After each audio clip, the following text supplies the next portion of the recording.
What is going on, Vikings fans? Welcome back to the Purple and Gold Bars show. I am your host, Supreme Overlord, aka Mr. AI Man 3000, aka Mr. Purple and Gold Bars, at your service.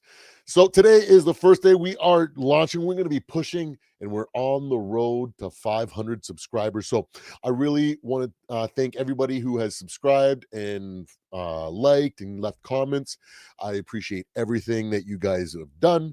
And going forward, if you're new here, don't forget to hit that subscribe button, as we are on the road to 500 subscribers, bringing you some wild speculation, some outside of the box thinking, some unique color commentary, and a whole bunch of fun stuff when we're talking about our favorite Minnesota Vikings team and other teams around the NFL. Sometimes we will dive into some NBA. Sometimes we'll dive into some hockey. I don't know. Whatever is trending or current, we'll definitely do our best to try to cover it as best we can. I hope you guys are doing well this afternoon. It's a nice, easy, light one today for this next segment today. We're doing some hot take review, ladies and gentlemen, where we're just going to watch and laugh or maybe give our own insights and perspective. And I thought it'd be a little fun one to see what Stephen A. Smith's A-list consists of this week for the NFL. So without further ado, Mr. Stephen A. will take it away. Yeah! It's time for the A-list. Keep in mind, the list is fluid. This A-list, Stephen's A-list. Yeah. I'm not going to jump like Stephen A. I already worked out today. Keep in mind, It's an interesting list. Come on, man. This is one of the worst lists I've ever seen. Not a great list. I say that all the time. Shots fired. I say that all the time about his list. It's I'm wrong. You are wrong. fluid. It's fluid. Fluid. The list is fluid. Don't let him feel that. Don't let him feel that. Fluid. It's fluid. It I doesn't listen to absolve fluid. you from nonsense. Oh, Stephen A., you make me laugh, bro. Yeah. What's going on, everybody? You see the big screen? This is where I belong. This is what home looks like, okay? It's the top 5 teams after week 3 in the NFL season. Keep in mind, the list is fluid. And it's a dicey situation today. Because you know I got the hater Kimberly waiting for me. Jay Cornett, she's like the slice and dice. Just hurt your feelings. Chris Canty, I don't know what the hell has happened to this man since they put him on radio at 6 o'clock in the morning. He just going after everybody. And Drew Brees already just started and calling people boring on national television. This is a critical moment, but we gonna go with it anyway. My top 5 teams after week 3. Give me number 5, please, right here. Bam! The Indianapolis Colts. Daniel Jones, I can't believe it. Hey, If Brian Dable and GM Shane get fired, I ain't mad at that pick. They've done really well after 3 weeks. he's gonna be the reason why. Because he was in New York. And look at how he's looking now that he's departed from the Giants, okay? The Indianapolis coach of ball and Jonathan Taylor is that dude. They're well-rounded. They're solid. They're undefeated. Got to give love where love is due. We didn't see that coming, but give it to them. They just ain't top 4 right now. Okay. Give me our number 4 right here, please. Have you seen these brothers? Hey, The Los Angeles Chargers. I like Figuring the out Chargers, and bro. finding out ways to get it done. I don't like They some are. of the things that I've seen, but Najee one Harris, tough though. match after another, the defense comes to play. They give it to you. Justin Herbert is balling. We know what that comes with as well. They got the quarterback. They got the defense. They got coaching, and they are defeated as well. We're going to go with them at number 4. They just ain't top 3. Give it to me right now. Bam! The Detroit Lions. Hell, we just saw them last night. Oh, hell yeah. They I took was- down those I was Ravens. there. You know, they were looking real good on Monday Night I was sitting there, I Football. was Nobody could get away watching, from them. and I That's watched crazy. them strip Derrick Henry. I watched them neutralize Lamar Jackson. I watched them run roughshod over a Ravens defense that don't have a defense as far as I'm concerned. 224 yards rushing. I mean, just ran all over them, beat them at both lines of scrimmage. Them boys were rough riders, figuring out how to do things, playing the kind of football that they I'm a fucking rider. For you guys that know, that grew up in my generation. Yeah, here we go. Dan Campbell wants his teams to play, okay? You got to have that kind of Don't disagree. attitude, okay? I would've That put the Chargers ferocity, ahead of because them. that's what's going to take to win a Super Bowl championship. And Because the Lions, I they're got the 3-0. top Let's- 3 team right come now. on. They just Give think them top credit, 2 right bro. now. Give it to me right now. Bam! I wouldn't put the The Colts ahead of the Buffalo Lions. because of Josh Allen. And more Josh Allen. And more Josh Allen. With James Cook. With a team that figures out how to win, and they're undefeated as Blasphemy well. So right we got to here. give Number them 2 love for where the it's due. Bills? And of course, Come they on. came back and beat the Baltimore Ravens in the season opener. So as a result, you know, in all likelihood, the road to the Super Bowl in the AFC is going to have to come through Buffalo. That's how it's looking right now, if we're being honest. And if it Yes, had to come it through, say, will. for example, LA, who's going to complain about having to go to Southern California? I mean, ain't no real home field situation right there. But if you got to go up to Orchard Park, it's going to be a different animal. We got to pay attention to that. They just ain't number one. That's all. We all know who number one is. This team right here.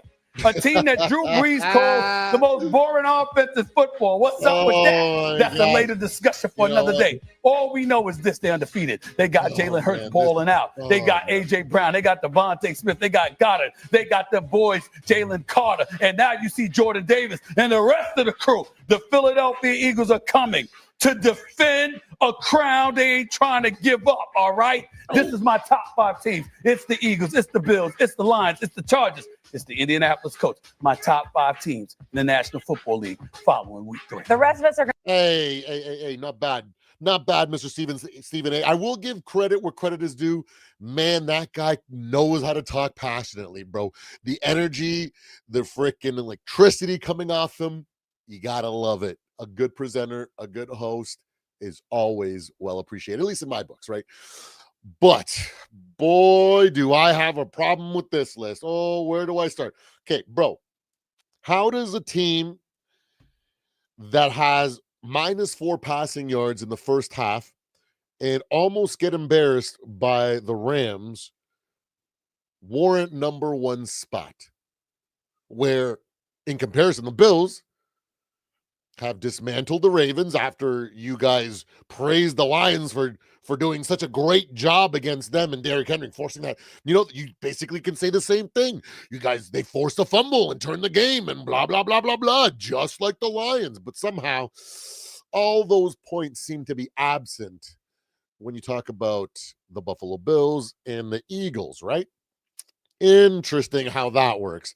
Now, number 2 is, I think, a little bit too low for these Eagles. They have definitely earned the right after 3 weeks to be considered the best team in football right now. Hands down, it does not matter. These guys have a prolific offense. They score better than any NFL team for like the past 3 or 4 years, if I remember the stat correctly. This team is on another level, and I'm sorry. Just because the Eagles are the reigning Super Bowl champs doesn't make me or give me the urge to disregard such dominance from these Bills. Now, let's be real. If the Eagles had come out and blown away the Cowboys and not made it look like a dumpster fire potentially on both sides, if they would have, you know what I mean, handled the Rams and not looked horrendous in the first half, then I would be right there. I'd say, yeah, you know what? Yeah, these Eagles are cooking, bro. They beat everybody down so far, but that's not the case. That is not the case. The Bills, on the other hand, went toe-to-toe with one of the most dynamic football organizations in modern days. And despite taking that first round knockdown, and despite, in the second round getting knocked down here, they never allowed for the two knockdown rule to come into effect.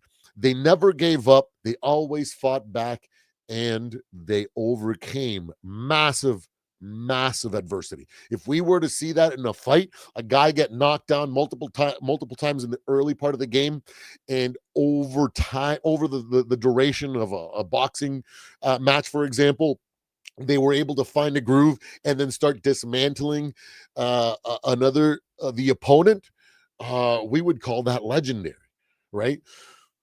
Now, can we say the same thing about the Eagles and the Rams or Eagles and the Cowboys? Heck no.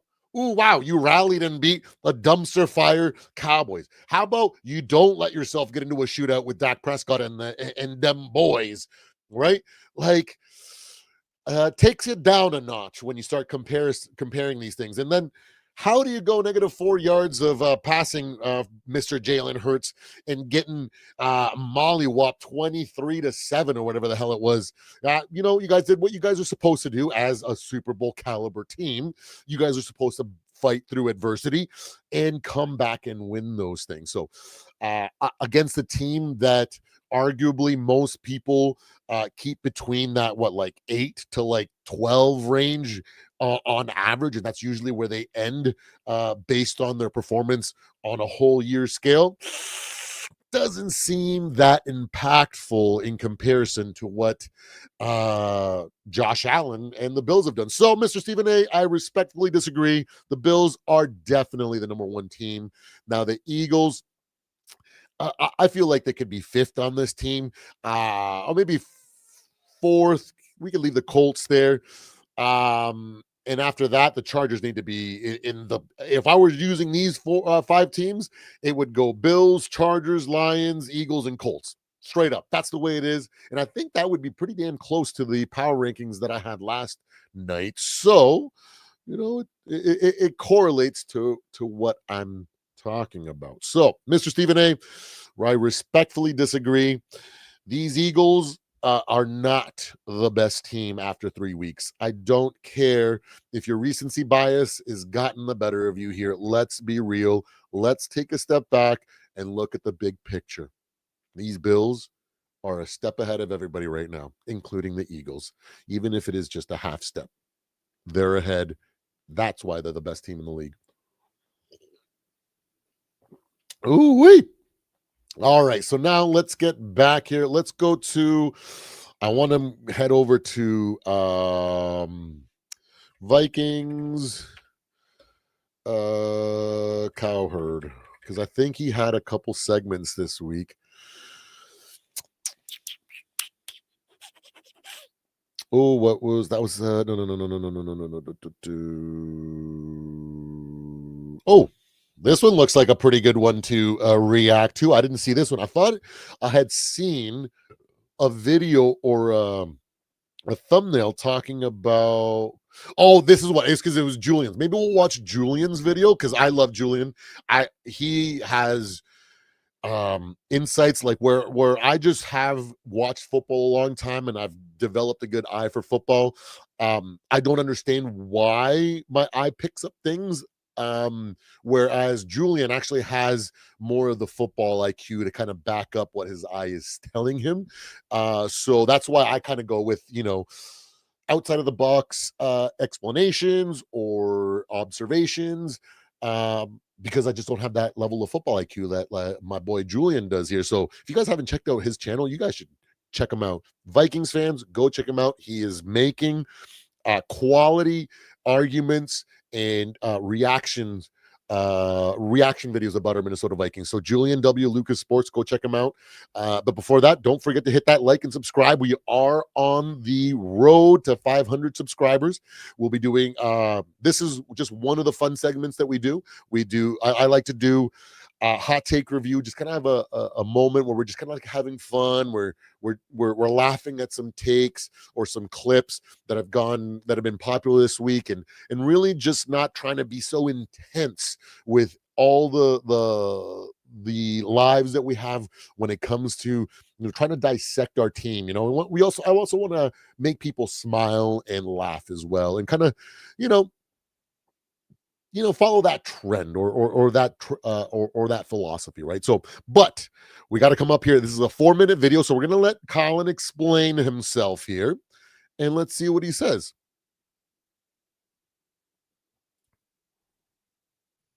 So Kevin O'Connell's a great coach. He said, tap the brakes on a quick return for J.J. McCarthy. So the Vikings face the Steelers. It's in Dublin, Ireland. My belief is basically start the quarterback against the Steelers or any team that helps you win the game Sunday. NFL, not for long. Win the game Sunday. Start the quarterback that wins you the game. And as I said last week, before he looked really good, Carson Wentz today is better than J.J. McCarthy. Today. He's been in the NFL 10 years. I think he's been on 6 teams in 6 years. He's seen every defense. He's a big athlete with a... I agree with that sentiment. Let's take a little quick break here because I don't want to get copyright striked or anything like that or get the stream taken down for copyright reasons. But I do kind of, I agree. As of today, September 25th, 2025, Carson Wentz has more experience. He's more comfortable at the NFL speed, and he can do a lot.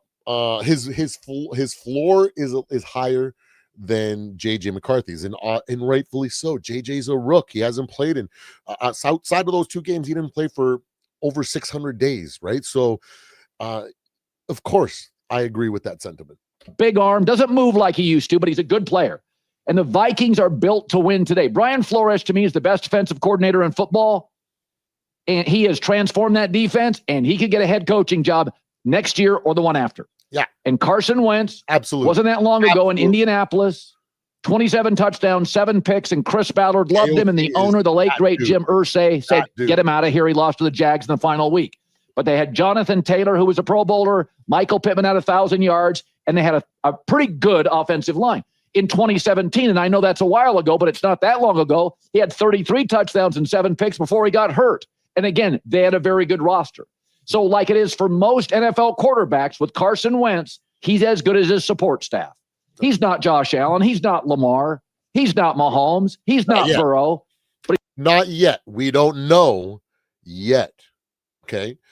That's why he has to develop. That's why he needs to take the snaps, because once he passes this growth stage, that's what I'm excited to see what happens. Once he gets to a point where it's clear that the NFL speed is not overwhelming him anymore, and as soon as we can see him be more consistent in his pre-snap, post-snap decision-making and reads and pass protection, all those things, and becomes more natural for him, that's when I'm excited for, so then we can see what this kid truly has, right? So he's a big, strong athlete who Philadelphia, Minnesota, when he's got good players around him, you can win a lot of games with Carson Wentz.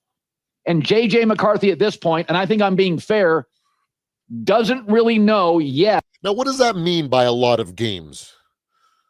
A lot of games is 8 games. A lot of games is 9 games and still missing the playoffs. A lot of games is 10 games and making a wild card appearance. But as Vikings fans, do we just want a wild card appearance and a quick bounce, or do we want to go into a divisional matchup against a team that's actually well-rounded, a team that can actually exploit our weaknesses and exploit Carson Wentz's weaknesses? Because if that's the case, how deep of a run do you expect out of Carson Wentz? Me, I think it would end up being basically the same situation as what we had last year with Sam Darnold, right? Now, this year, I hope Sam Darnold learns from that experience last year, and he's able to show growth in that maturity and in that poise, especially in those high-pressure games like against the Lions at the end of the season or in the playoffs. But you know what? That's not our problem anymore. I can just be happy to watch and hope that he develops like that, because to me, he's still one of my favorite quarterbacks. So that's all I have to say. How many games can we win with? You say a lot of games, Colin, but you don't want to throw an actual number out there. 8 games is a lot. 9 games is a lot for Carson Wentz. So, but that won't necessarily get us to the playoffs. What to do in the NFL? He looks overwhelmed. And this is bad luck. He got hurt again. So this is not college football. There's no big donor to guarantee you get snaps. Some young quarterbacks fall into Sean Payton. Some get Brandon Staley. It's not fair. What do the Vikings owe J.J. McCarthy? Well, they gave up a 4th-round pick and a 5th-round pick to move up to get him.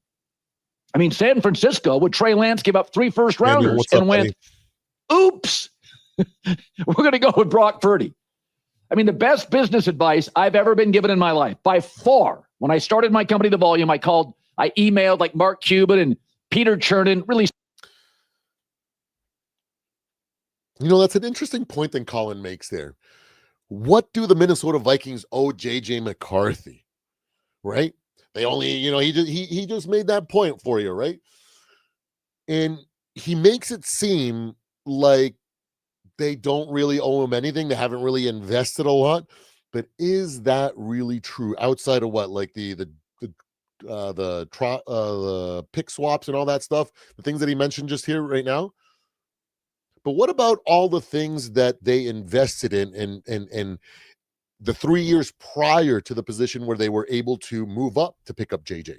How about all the money and investment that they had to do in order to, acquire KOC and to move on, develop, move on from Ed Donatel and bring in Brian Flores and then bring in these players, all the organizational moves that we have done in order to set ourselves up as a team that can handle winning through the growth process of a lottery pick quarterback. If you look at that, that's a lot of investment. You know what I mean? On top of the fact that we opted out of the Sam Darnold experience for one reason and one reason only, because we had already spent so much in actual resources and time in everything to build the organization where it is to get a guy like JJ McCarthy. So in my opinion, there's a freaking lot that they owe to this kid because of what they've actually spent. So of course, you're going to want him to play regardless of how well Carson Wentz does. And mind you, like I've been saying this week, these two games, these two defense, more likely because the defense from the Steelers is struggling, so they might not be able to give Carson that type of pressure, but definitely the Browns defense. I think that defense is going to highlight what it's going to be like having Carson Wentz at quarterback in the playoffs. So pump the brakes a little bit. Let's be realistic with this situation and understand that it's not just what they gave up to get JJ McCarthy. And so as a result, because they didn't spend a ton, they can just roll with Wentz. No. I don't know about you, but I don't want to end up in the same situation as last year where we make a surprise run, we win a bunch of games or enough games to get us in the playoffs, and then we struggle because of the weaknesses of our quarterback getting exposed in the playoffs. And then the agony and the pain that comes from if JJ would have developed faster, or if Carson Wentz didn't take so many sacks, or if Carson Wentz didn't throw that third pick, we might have actually won. See, I don't want to be put in that situation for the next year to essentially do the same, because Carson Wentz, they're not, if something like that happens, you think they're going to bring Carson Wentz back? No, they'll probably find another reclamation project and be like, okay, we'll bring him in to compete with JJ. And hopefully this year, JJ will have matured and developed to a better starting point so then he can kind of take over. And, we'll bring in Mac Jones, or maybe, Sam Howell has kind of came back and we kind of tried him out again. And you know what? He's improved. And look, we can maybe work with something ridiculous like that for us to do the exact same thing, agonize week to week. Oh no, should we start JJ or should we start Mac Jones? This is such a hard conundrum. And then at the end of the year, be in the same situation. 8, 9, 10 wins, maybe a playoff berth, to have an incredibly bad loss in the playoffs. Do you guys want 3 extremely bad losses in a row? Do you guys really want to bank on a Cinderella chance? I don't know about you, but not me. I want to make sure that we position ourselves every year closer and closer to a playoff, because right now we're a playoff team just on the quality of our roster. But I want to become a consistent playoff team that wins and then transition into a team with a quarterback that's taken a step And then we can start looking at how deep we can make playoff runs and transition into a playoff or a Super Bowl contending team. Because that sounds a lot funner to me than living in agony for the next 2 seasons. And then worst case scenario, what happens? Let's say we do take 3 bad losses in a row. Does B-Flow stay? Does KOC get fired? Do we lose a ton of players in the offseason that are coming up as free agents that season or next season? Like, do people just buy out? Do we destroy our locker room, our confidence, and then are back to square one and we're looking like the Bears for the next 5 years? I don't know about you, but that's not something I want. I want to see this through because we've already invested a ton of time, a ton of resources to get this position, to just let our balls fall out of our freaking nuts or our sack and freaking fail to commit to the process that we've already started. And the thing is, we're like 90% of the way done. I would understand if we were like 2 years ago and we're like, oh, should we keep Kirk Cousins or should we go with JJ? I could, or whoever we drafted, right? Like, no, it's not that time. It's a time where we've committed so much time, effort, resources to see this option out. So I think it's incredibly stupid to play that game, risk the downfall of our organization just to give old man Wentz a try. What, his last try? I don't know. You tell me in the comments and in the chat. And let's not forget we're on our road to 500 subscribers. So if you're here, don't forget to hit that like and subscribe. I really appreciate your help trying to get to 500 subscribers before the end of the year. So that is the new challenge. We've started that today. So let's get back to what Colin has to say. Smart guys. And they in their busy life, I sent emails, text to people I knew, and everybody gave me the same advice. I mean, literally the same advice. Whatever works, immediately double down on it. And what doesn't, bail on it. Don't try to validate your earlier choices. Amazon doesn't look like the company that was formed. Either does Oracle or Google. Don't fall in love with your draft picks. Hey, Colin, it seems like you're making an insightful point here. And I'm going to stop and point out the convenient flaw in your logic. Okay? You just said, Amazon doesn't look like Amazon when it first started. Blah, blah, blah. Doesn't look like Google. Doesn't look like the first. Bro, we're not a startup. We're not in year one of this brand new experiment where we just hired KOC and we just hired B-Flow and we're just raw talent trying to figure things out. No, brother, we're 4 years deep into this shit, okay? So how about you realize what the heck they're saying because you don't make any sense when you step back and think about what you're saying. God, man, Colin, you're going to make me crash out, bro. God. You can tell often in camp, oh, that doesn't look good. He's smaller than I thought. Often in camp. Yo, bro. Oh, man. Did you... Let me take a drink because I'm about to freaking crash out, boys. Colin, mother trucker.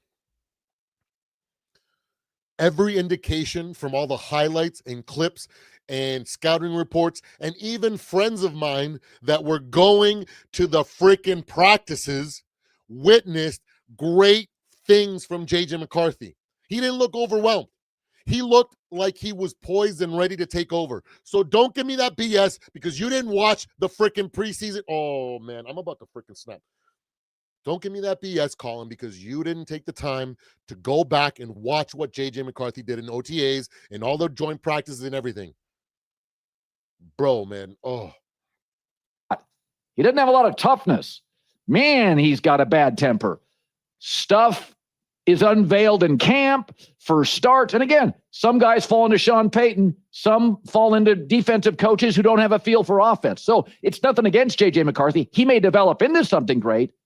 But my take is Carson Wentz with Kevin O'Connell's coaching a great left tackle, solid run game, unbelievable wide receiver talent, good tight end, great home field advantage, excellent defensive coordinator. I mean, Carson Wentz and Kevin O'Connell can win a lot of games. So a lot of games for you is freaking 8 games, 9 games, bro. That doesn't mean a freaking playoff berth. 10 games, a wild card game. Wow. Bro, oh man.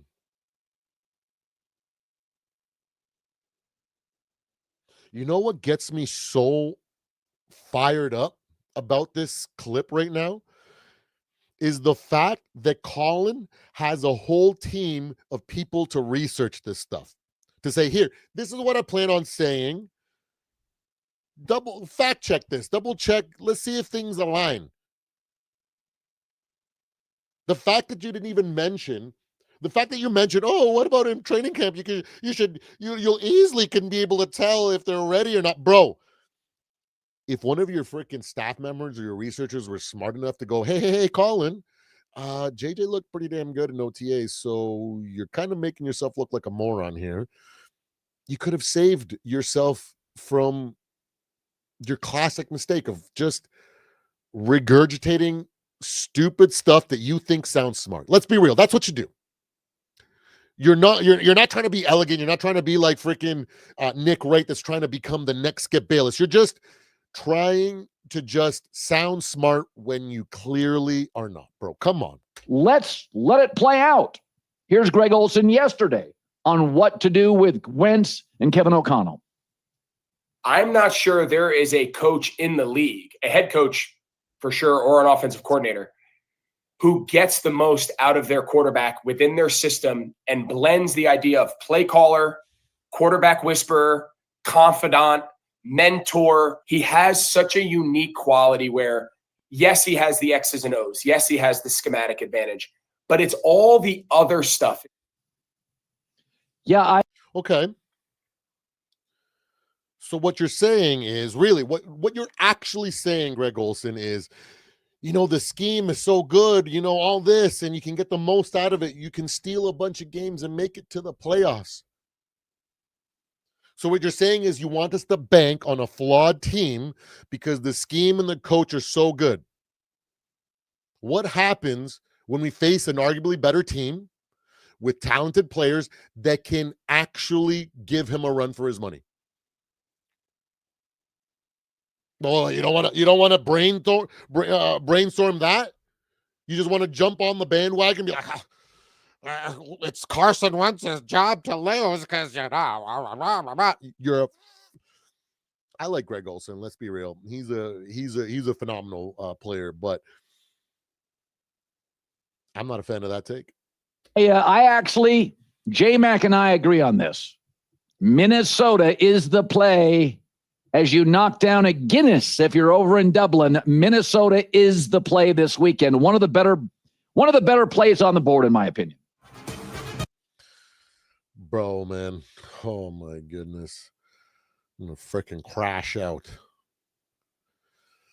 All right, let's go Vikings. First things first. Let's see if we can find something funny, because Kevin Wiles always makes me laugh so much. So he's the freaking star of the show, bro. Kevin Wiles. Oh man, the comedic relief is hilarious. Hey, must win for Aaron Rodgers. Oh, you know what? No. Something fun and good. Let's go. Nightcap. Let's see if they've uploaded just that clip.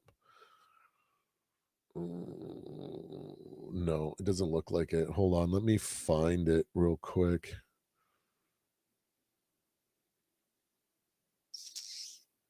Josh Metellus joins. Here we go. So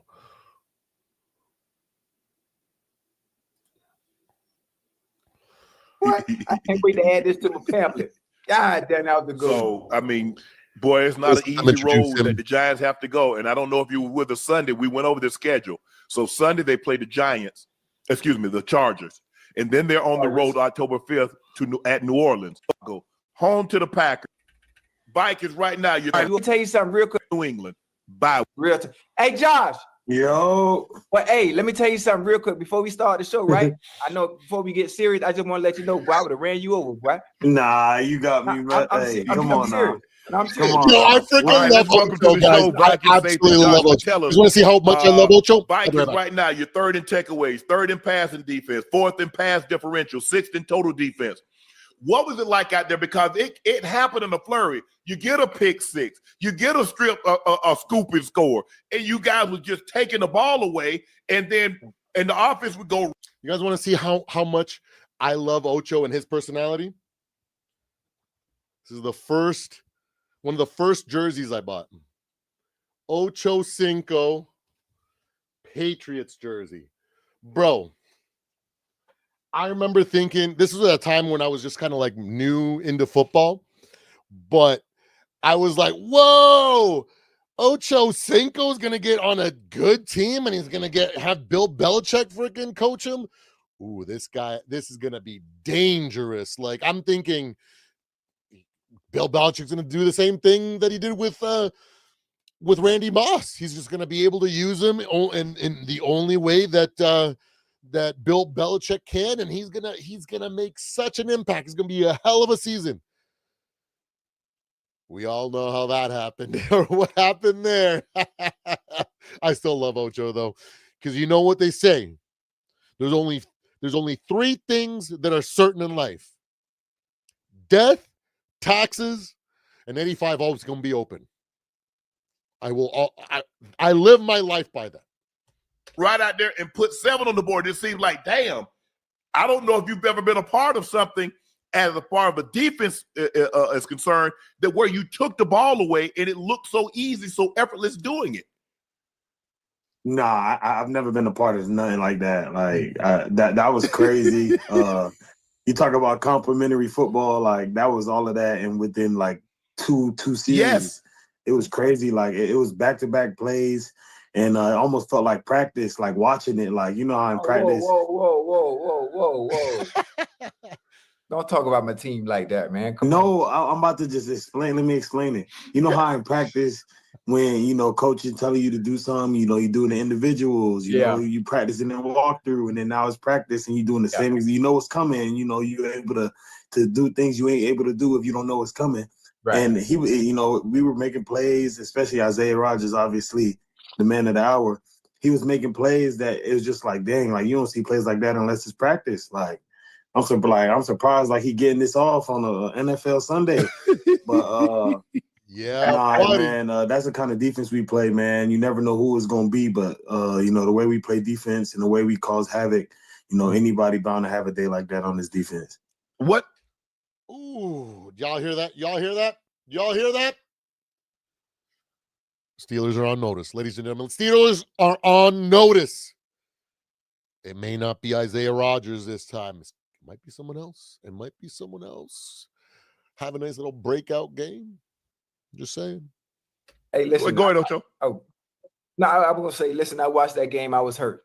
Josh, I'm not even I was hurt. Obviously, I knew Burrow was out. So Ocho hasn't played in the NFL, hasn't been a Bengal for how many years? And he's still... It still hurt him. I felt good. I felt good about Browning coming in because he's been in before when Burrow went down, and you know he did pretty well. But obviously, what you guys were able to do defensively, forget the offense. I want to talk about the defense because about you, Isaiah Rodgers, that front end, man, you guys were all over the place and actually dominated the game for all 4 quarters. I thought at some point, I don't even know why I had to believe that we even had a chance to win. But what you guys showed the other night with Brian Flores, his creativity and what he does exotically defensively and having the personnel to be able to do some of the things he wants to do, man, it was a beautiful sight to see. A beautiful sight to see. Yeah, man, when you can put it all together like that, especially on game day, you know, we talk about it, you know, we preach it every week. And, you know, for us to come and do that, especially after a loss in the way, you know, we gave up 200 rushing yards a week before, you know, and that's not the way we play defense in Minnesota.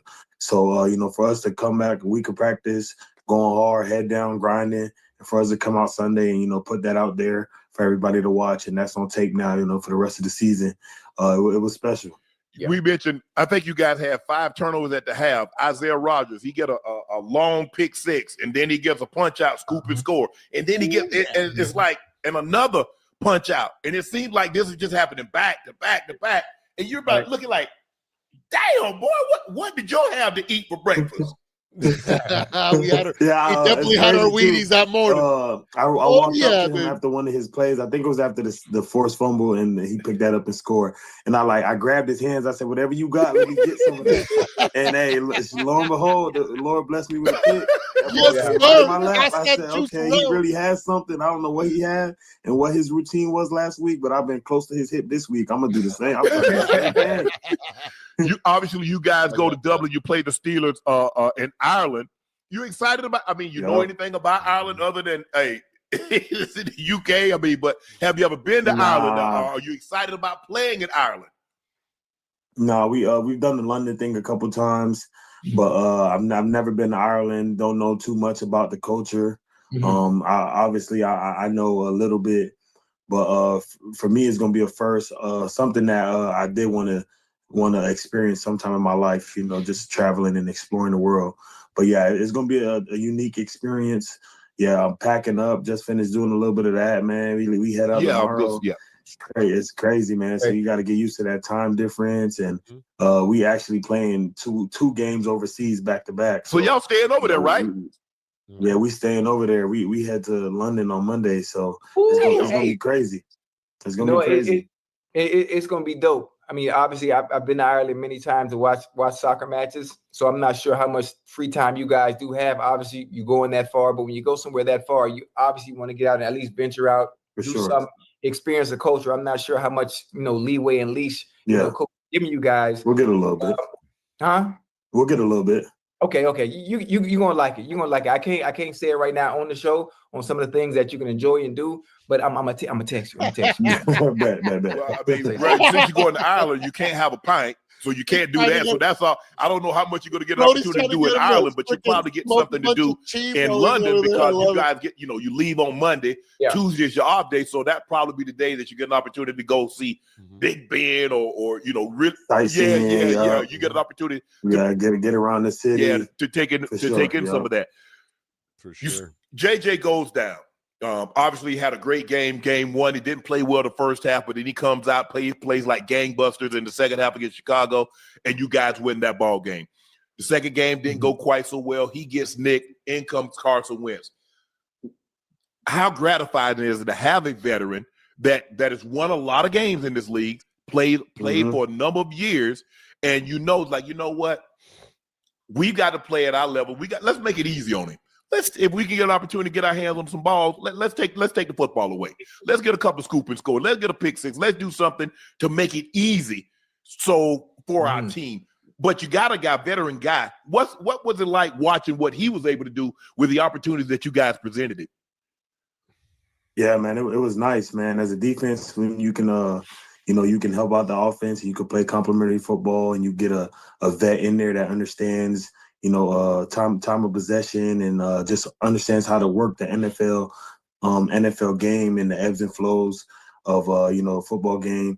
It allows you to play with a different kind of hunger and calmness on defense. Obviously, we knew we had to step up, and we know we're gonna have to step up moving forward. Just understanding, we got a backup quarterback in now, and we still have a young quarterback. When JJ does get back healthy, the defense is gonna have to step up big, but to see Carson Wentz come in, man, and just instantly, click back to, his prime, it was special.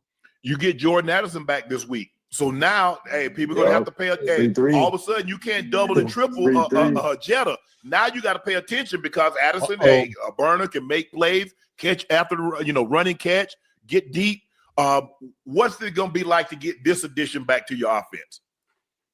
Man, I love that's a one-on-one guy, man. He's a big play, explosive. I mean, you talk about having two number one wide receivers on your team and being able to use what they do well at a high clip. It's crazy, man. KO, when he has both of them at his hand, he can do whatever, man. So definitely, you talk about having a young quarterback, or a backup veteran quarterback. Having a guy like that to throw to and 18 on the other side, man, you really can't go wrong, man. And you hand the ball off Jordan Mason, Aaron Jones, Hey man, that look like a winning offense to me. Let me ask you this, bro. How long you been? How many years you been in the league? This year, okay, six. A great so question. you're the right person to ask. 6 years in the league. Give me your 5 toughest defenders that you've had to face, that your defense have had to face. Oh no, the next question. Sorry, the next receivers. Excuse me. Ooh. Receivers. Receivers. Yes. I'm gonna say Chase. I'm on St. Brown. Ooh, 5 toughest. Puka Nacua. I would say Jamar Chase has been up there just because the attention you gotta have. Better know where he's at. Right, Devontae Adams. Yeah, because he one play and he could change the whole game. Amon-Ra St. Brown, the Lions, we see him twice a year. Great scheme, but he got great. He a great player too. In and out of the breaks, man. Damn. Yeah, I'm about to say he very efficient. Yeah. He getting in and out. He getting in and out, man. And he do a lot of the dirty work too. Puka at the Rams, man. We played him twice last year. He was giving us work. I ain't gonna lie. I think he's a pretty good receiver. Just being able to use your physical tools, but still being able to use your agility at the same time, man, and being able to produce for your offense. I think Puka does it really well. Obviously, Devontae Adams, I would probably say number 1 on that list. Wow, yeah, because you saw him for 2. You saw him twice a year. Yeah, coming into the league, he gave my first touchdown. he was talking cash after. I was like, yeah, I should have never messed with him. Let's go. I would say number 1 on that list right now. Obviously, besides the guy I go against every day in practice, is definitely Devontae Adams. Okay. Yeah, Jetta's he a different breed, man. I done seen him do some crazy stuff. Practice, you see a different animal. And that's what I tell people. You think about what they do in the game, you ought to see them in practice. Oh my gosh. You like that? Did he just do that? Crazy. Off the porch, I'm talking, we rookies, we same class. Off the porch, I'm like, you sure this guy in the same class as me? Like, he rookie too? He's so like, he was so good. Or we call him a generational. You got anything else, Ocho? I was going to ask you, obviously, with the next game coming up, I'm not sure if you guys have watched film already, or you've done any type of homework. Maybe the next question. Are there anything coming up in this next game that you guys think you have to worry about, or that you have to be sure of, to make sure that you don't allow to ensure that you guys play just as well as you did against my Bengals? What do you think you have to worry about in this next week's opponent offensively? Yeah, for one, when you think about just a Mike Tomlin coach team, you think about a gritty, very physical, disciplined football team.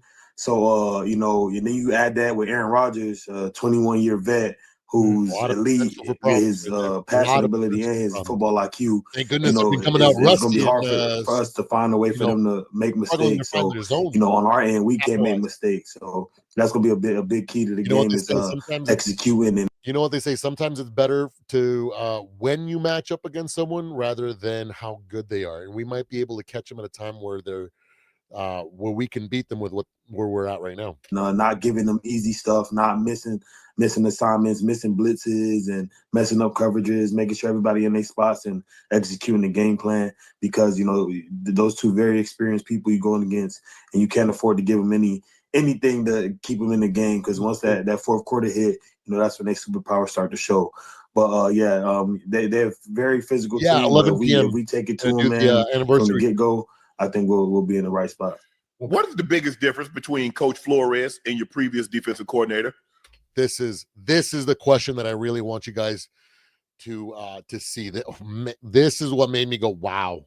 We everything that I've been thinking and my intuition has been telling me about Brian Flores is spot on. And actually, he made me think, wow, I underestimated a little bit of the areas, because damn. Oh man, I think for me and just getting the no flow over these years. I was with the other defense coordinator for a year, but with Flo and getting to knowing this over these years, I think it's just his ability to understand not only players but the game, and put those two together. Like, he understands what this defense does well and what each player can do in this defense well. And it's not a matter of having a player who's great just because the stats and the combine says is this. It's because he fits this defense and his abilities will highlight very well. And it's almost like a receiver. You're not gonna put a slot receiver at the X. He ain't gonna get open. So he understands how to move us around and have us do what we like to do really well, but still make it look different. You see what he said? Yeah. You see that? Hey, Josh, if I can get offensive coordinators, right, to understand exactly what you just said, they have egos. They have egos. So they just call the plays and expect to put the receivers in certain positions and just go make the play, make it work. Instead of understanding each player, who you got, understanding what you got, understanding what they're good at, putting them in positions to make plays where it comes to their strengths and not their weaknesses, then the game is simplified if you just do that. Excellent point. We're going to leave her there for the nightcap because that was a long clip, but I really wanted you guys, if you guys haven't had a chance to listen to that, and what Josh Metella said about Brian Flores, to me is so impactful. It gives me so much more confidence in this, in our defense and what we have. I don't know. Wait, does he go more in depth? Because did he talk about, no, we're going to go. I think Josh Metella elaborates a little bit more here. Yep. But we'll even play more people than normal. We'll rotate, especially in that front seven. We'll rotate in guys on different person down the distances, right? Whether it's passing downs, run downs. Right. If you could play the run, you're gonna be in on run downs. If you could rush the passer, you're gonna be in on pass downs. If you could drop in the zones, and we need to. It's one of those situations you're going to be in, and I think that's the best part about it, man. You never see a guy on our defense doing something he don't feel comfortable doing. And, when you playing fast and you clear head, and man, you make plays. But you got to put guys in position to succeed. Bam. Wow. Now that is impactful, ladies and gentlemen. Unbelievable take there. Wow. If you haven't seen that whole episode from last night's nightcap, go check it out. They also bring in B-Rob Jr., Brian Robinson Jr. in. And they also talk about Jackson Dart and him taking over. Now, let's see what we got. Vikings, Steelers. Oop. I don't want to really give any airtime to Mike Florio because I feel like he is the biggest fake Vikings fan I've ever seen. Mike Florio, if you're watching this, you freaking suck, bro. Where'd your balls go, bro? Are you that jaded? Bro, do yourself a favor. Choose another team or freaking learn to freaking be a fan again because you piss me off, bro. You shouldn't. I hate to associate you as a Vikings fan because you never, you just are always negative and you never fucking believe and you're just a clown in my opinion. So I'm not going to look at that. I don't want to look at the preview because it's always just like basic stuff.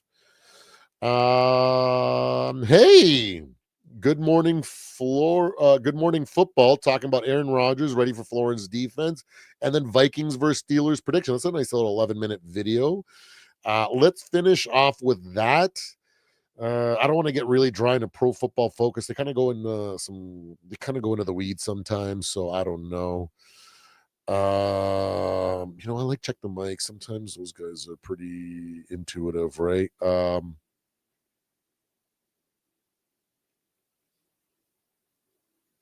What the hell? What the hell? What the hell? Oh, I think these are just trade targets that old Seeps is going. This is why whenever I see some of these like highlights or like clips or thumbnails, I'm like, oh, I got to go check like NFL.com or try to find a reputable source. Because man, Alvin Kamara, no, that's trade bait. No. We don't need Alvin Kamara. What the frick am I talking about? I love Alvin Kamara, so I'm thinking, man, prime Alvin Kamara, the guy, nobody could tackle him. He'd fall down and then somehow manage to, before he fell, put a hand down, get back up and go for another 7 yards, sometimes even a touchdown. So maybe I'm just enamored with that because I like Alvin Kamara, but bro, that is a bad situation. No. No Alvin Kamara on our side. That's Alvin Kamara, right? Maybe it's a corner. I don't know. Maybe I'm overreacting. Let's go to this one. Who knows knows how Sunday will go for the Vikings or the Steelers. Who's got 3 leaf, 4 leaves? I don't know. I haven't seen a clover yet here. Live from Dublin. Let's give it up for Miss Jamie Erdahl, resident Minnesota Vikings fan on Good Morning Football. Big ups to you, sis, because I don't understand why there's not a lot of Vikings fans in on these shows. You know what I mean? Like, we need more representation, guys. In Ireland, Jamie Erdahl, Manti Te'o, Kyle Brandt, and Mike Garafolo. And guys, before we get into a discussion about Thursday night football and Sunday morning football, I have to show you the most American and obnoxious thing that I've done already, and I've been here barely 24 hours. Can I present to you this sign that I brought with me in my luggage to ask people if they watch our show? Can I present this to Hope? He's our intrepid producer. So American. I want to know. Wow. I want to know. Do people watch us in Dublin, Ireland? I have a sign. I have a stand, and I'm going to find the people who watch us on Sky. Oh no! They're like, oh, we got football protesters now.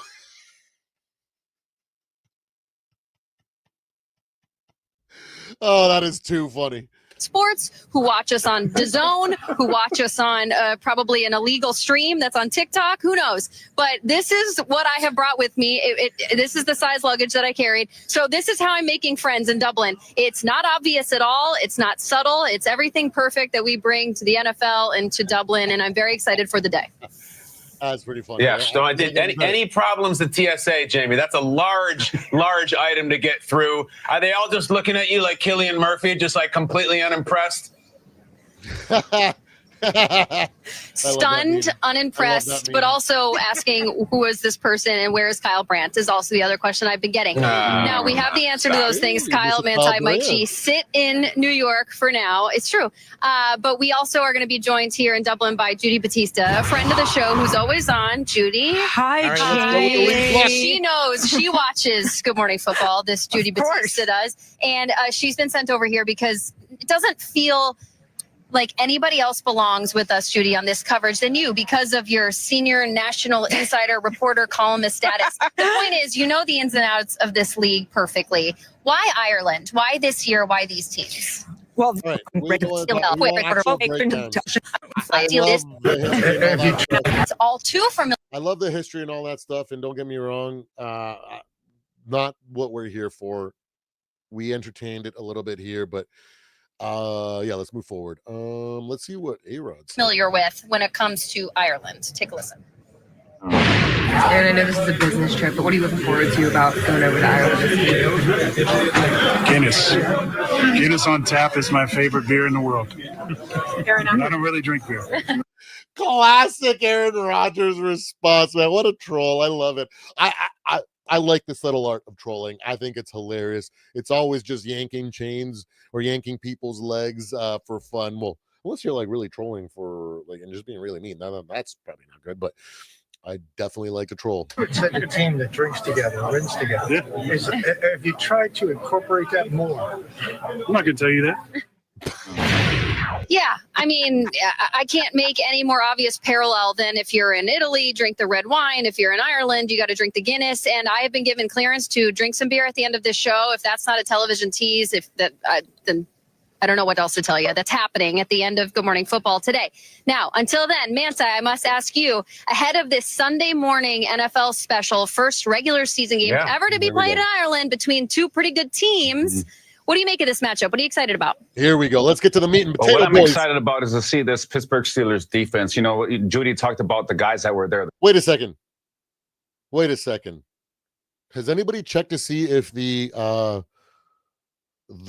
researchers or the people that are designated to help Manti, do we know if they're real people?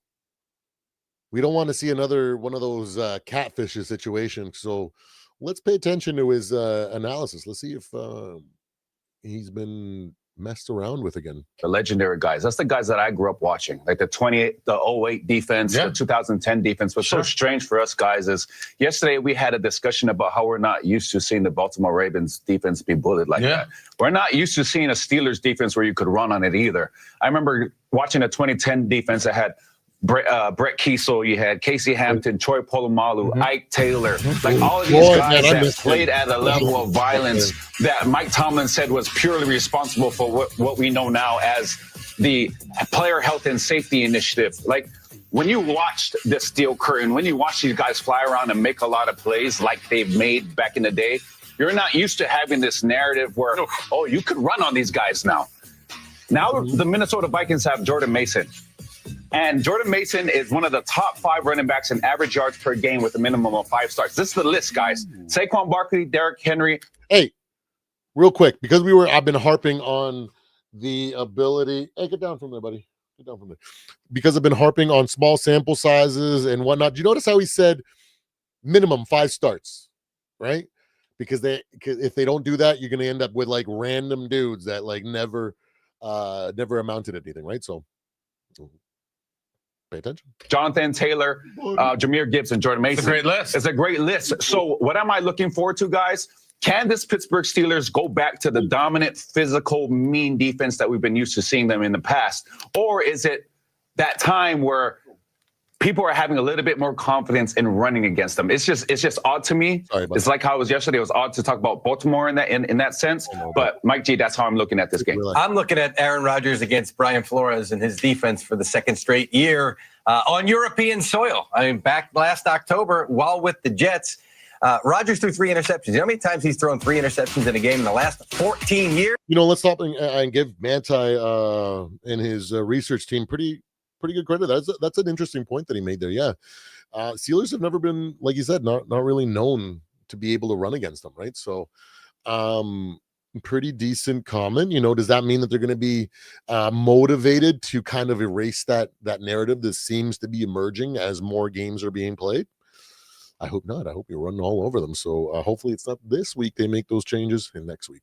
Let's see what Mike Garafolo has to say, though. Let's go 3. And this was one of them right here. He got ganked. Yes, he did with this pick 6 where he dropped them into coverage.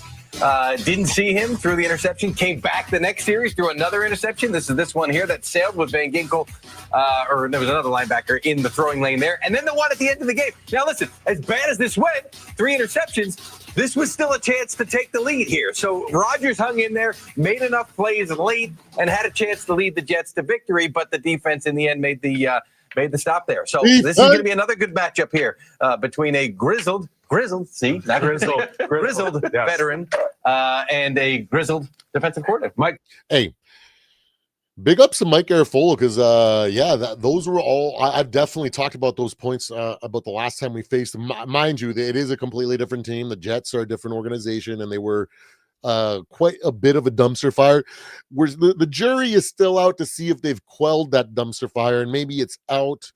They have looked different this year. So, but that's a topic for another time. But yeah, 2 interceptions in the last game, and the game-ending interception was definitely horrendous. So maybe Aaron Rodgers is coming out looking for revenge now that he feels like he's got a better team behind him to support him against this vaunted defense. But you know what? I don't think it's going to matter too much. I think we're going to do a great job of keeping him off the field and keeping him flustered, and hopefully we turn the tides that way and take control early. Tomlin referred to Carson Wentz as a grizzly veteran, and Mike Tomlin is a great wordsmith. We think he was looking for grizzled. Grizzly is a bear in the United States. I don't know if they have grizzlies in Ireland. I don't know. But you know what I'm looking forward to? Something I didn't think I would be saying this week. I'm looking forward to seeing Carson Wentz, and I'll tell you why. A bunch of different reasons. First of all, I love the Irish people. I don't want to paint them with too broad of a brush. Can we see a picture of Carson Wentz? Is it possible that they might respond to Carson Wentz? I'm just putting this out there. He looks like football Conan O'Brien. All right. Yes. He's a big, tall guy. This is how I like, because this definitely not going to be his actual take. But man, I love the way he always brings some comedy in. I like Kyle Brandt. I do. He is pretty funny, although sometimes he has some ridiculous takes and kind of be a little biased sometimes to the teams that he likes. But I like how he can be really funny at times. Needs a lot of sunscreen and has a orange red hair. Like if I saw Carson Wentz walking the street, I would just think he's from Dublin, and I would think that's really cool. And the story is also really cool because I feel like if Carson Wentz gets cooking, I think the people in Ireland are going to love it. I'm fascinated to know what the people in Minnesota feel about it. The plot begins to thicken here a little bit. The plot being J.J. McCarthy's the guy. He gets hurt. He has one good quarter in 2 games. The rest of it is really shaky. Carson Wentz comes in last week. No big deal. 2 touchdowns, 70%, an easy win over Cincinnati. What if Minnesota develops this reputation under KOC as this sort of rehab football center, this vocational thing whereby Sam Darnold and Carson Wentz combined, you're just like, wow, they're amazing all of a sudden. We thought they weren't so amazing. Carson Wentz, if he comes in this game. This is such a sloppy argument, and it's like, the more I hear, I totally understand why, like, Lefty and Zoe and others in our crew, they get really irked with the quarterback whisperer thing, and this is just an extension of that, and I get it because it's so overplayed. Bro, conveniently ignore the fact that our center and our backup left tackle had to leave the game, which makes a massive factor at how that Falcons game ended up playing out and what made it even harder for JJ. Now, do you think the game would have been different if Christian Darrisaw was out there against the Falcons? I definitely do think so. And maybe JJ doesn't look like a superstar, but he's probably looks a lot better than what he did. And let me tell you, if JJ was healthy, he would have won last week's game too. It didn't matter whether he or Carson Wentz was in there. That defensive performance was what won us the game. So, yeah, very sloppy and very superficial. Kind of like, kind of irks me. It's like, you know what, JJ? Let's get you right. Let's take the time. Let's get you right. Let's not rush you back. How are you going to get you right if you don't take snaps at the NFL speed? Okay. Or does he mean injury rate? We already know that Julian made a great point about this, actually. So go check out the point that he made. He's like,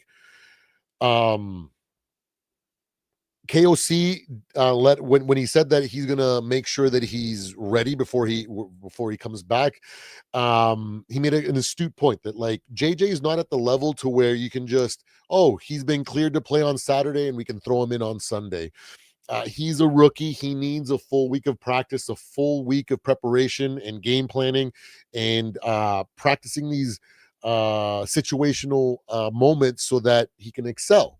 Right? Carson Wentz is not that. He's already got the experience. So, like, on a Saturday, if they need to, they can throw him in there, and Carson Wentz can perform because he's got a higher floor than JJ right now. JJ needs the preparation and the game planning to elevate his floor to minimize a lot of those errors so that we can help guide him to the win through his developmental, right? So a great point by Julian. I'm just going to echo that because yeah, I just think it's a ridiculous notion to think that we're just going to run it with Carson.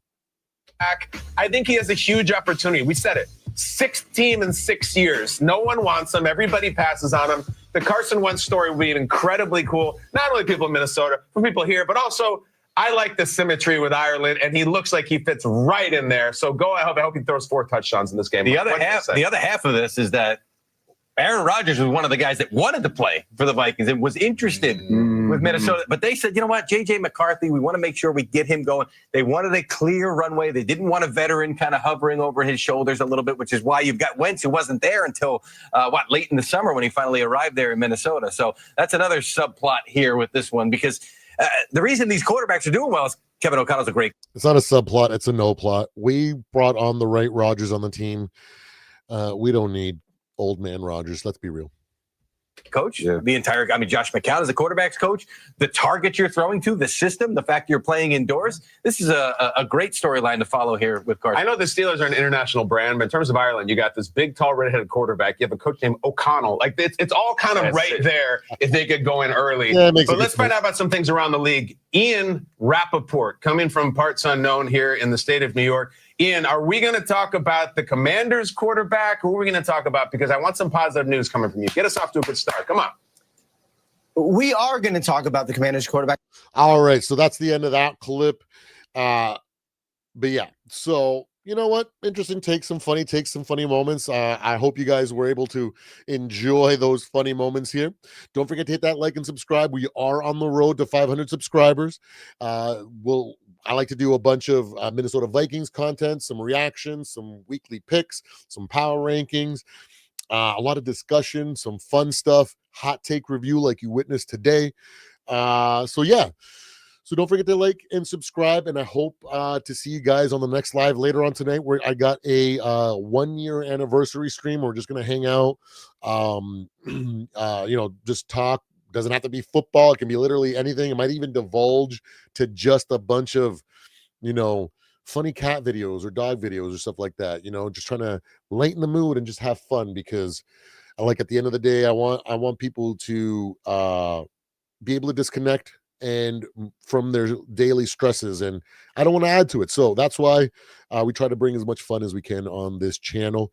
That's going to be it for me at this point. I will catch you guys on the next one. Again, please don't forget to like and subscribe. I'm Supreme Overlord, aka Mr. Purple and Gold Bars, at your service. I hope you guys have a great one, and I love you all, even if you're not a Vikings fan. Take care, guys.